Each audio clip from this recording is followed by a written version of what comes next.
Վլադիմիր Մարտիրոսյան, քաղաքագետ։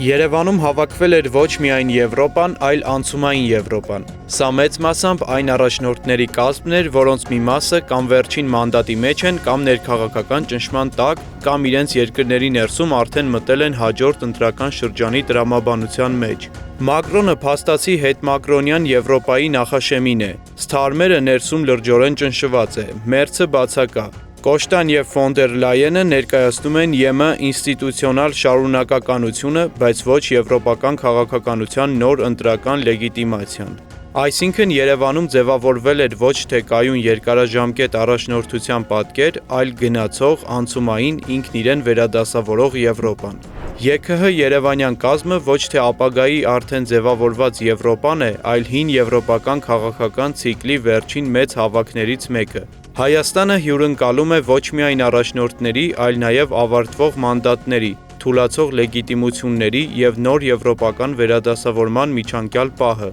Եվրոպացիները կգնան հետ Եվրոպա իրենց եվրոպացիների մոտ, այս հանդիպումներից կմնա միայն սղագրությունը։ Արարողակարգային ժպիտները, խոսքերը, գրկախառնությունները, աջակցությունները կավարտվեն, երբ ավարտվեն արարողակարգային միջոցառումները։ Այնինչ կմնա մեզ հետ ոչ թե երկրի հակառակ, գունավոր և ֆորմալ, այլ իրական կողմում առանց ֆիլտրերի, արարողակարգերի, համերգների և գույների, այլ հողի վրա, այս նկարն է, այս դեմքերի արտահայտությամբ և խորքային իրականությամբ։